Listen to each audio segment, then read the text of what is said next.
Sampaikan dengan cara-cara terhormat. Teman-teman kami mahasiswa, masih banyak yang ingin menggunakan jalan ini.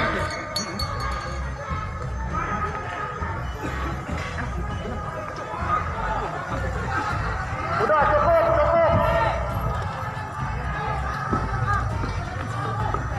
Kita tidak saling memprovokasi. Saya ingatkan, adik-adik sekalian sudah cukup.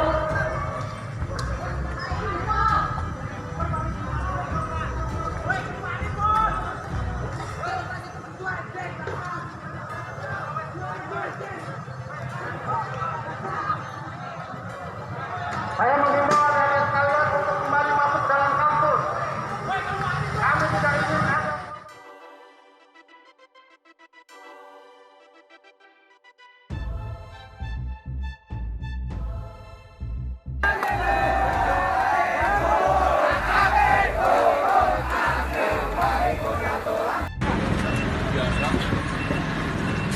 Kena batu. Nggak apa-apa. Udah, Mas, Nanti ya. Biar itu kopinya lepas aja.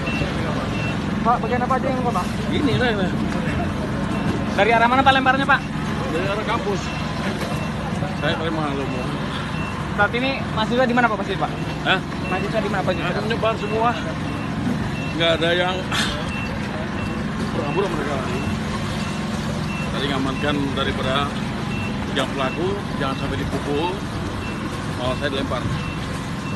Udah, nggak apa-apa lah. Ya.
Jangan lupa subscribe, share, komen, dan like ya.